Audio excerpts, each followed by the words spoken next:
Welcome to our magical garden and to our November garden tour. We're happy to have you with us wandering around while we look at all the changes in our garden in November. On what was a very windy November day. And we've had some quite cold days, so you can see how many leaves have come down already. Take a look at this. Oh, it's nothing compared to what will be happening. We're pretty fortunate in this neighborhood because our village picks up leaves. And so we leave them there, and then we just decide to get rid of them in the spring instead.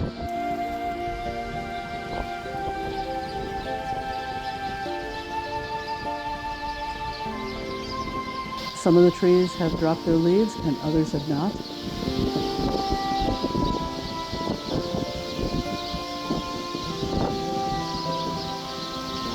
Our bushes haven't for sure. The Viburnum, look at the color of that. That's amazing. It's one of the things that I love about autumn, are the muted colours and just the combination of colours that you can achieve.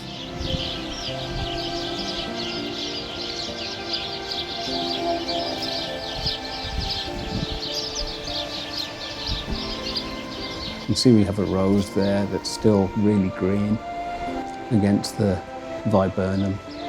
Makes a nice contrast.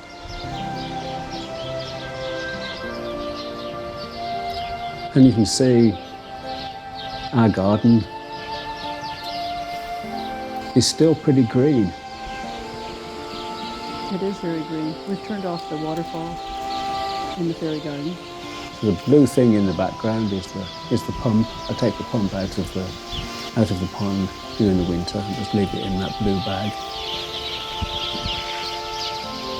And we also leave our mirrors up. We have 2 mirrors and we leave them up all winter and they're fine.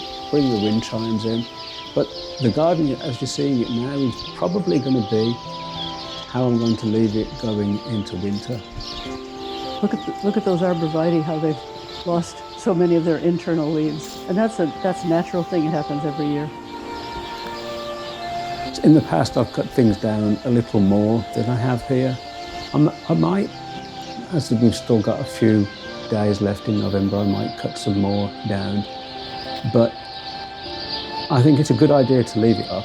One, as I said, for the insects to overwinter, but also I like the way it looks. It still gives the garden structure. This is the summer snow Clematis. I mean, it's a shame to cut that down. I know it's finished, but it's so delicate. Look at that seed pod, wow.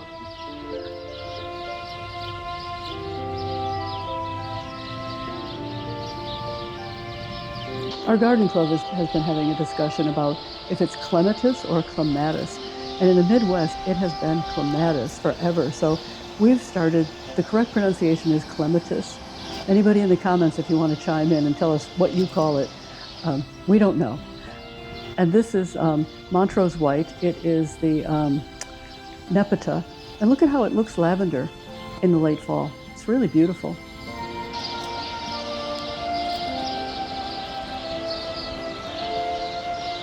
All of our lilacs have dropped their leaves. And there's Franklin at his post. That's where he spends his day, waiting for other dogs to come by, and then he barks at them. That's his job.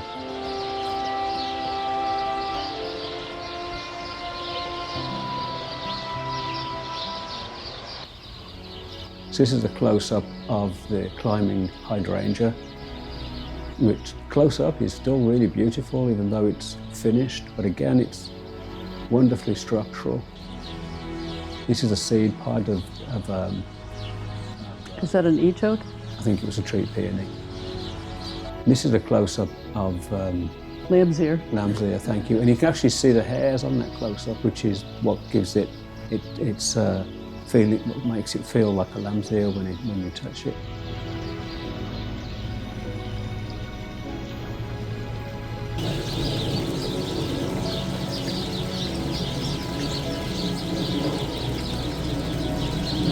This was the very last purple coneflower. You saw the ones we were just looking at in the back, finished. That was in the front. It's the very last one.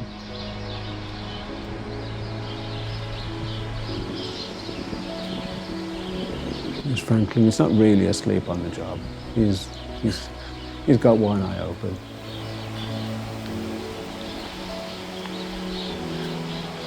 And there, right in the center, that is a northern oak grass. It used to be wonderful and had wonderful seed heads on it, but this year something strange happened. It started to spread and become very invasive, so I've asked Mark to remove it this year. It's on the list. It's on his list. The ornamental onions, their seed heads look so pretty right now. So we're going to leave the waterfall running all the way through the winter. The pond will freeze over, but we keep it running to keep the water circulating and oxygen for the fish.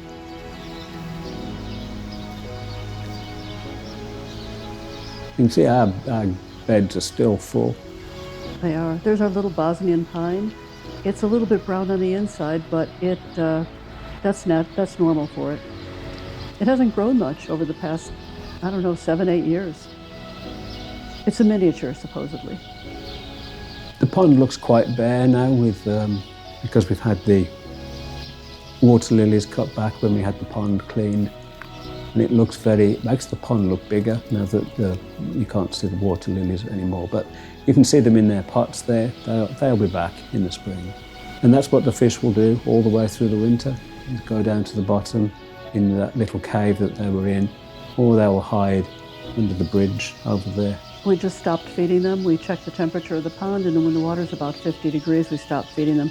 Sometimes they look like they're a little bit hungry, but we try not to be tempted to feed them because the food can rot in their, it's called a fish gut. They do not have stomachs. And we want them to overwinter really nicely. And there's our little birdies having their daily bath in our bog. I think we have every single sparrow in the neighbourhood in our garden. I think we do. And I find this quite relaxing, removing the leaves.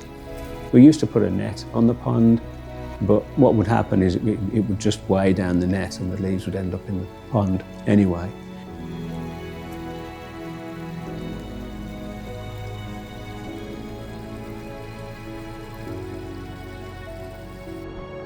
And look at this. This is our parkway tree. This is a bald cypress. Wow, the leaves, the color those leaves turn, and it turns from the bottom to the top. So as Mark is panning to the top, you can see it's still a little bit green up there. It'll take a while before it drops its leaves.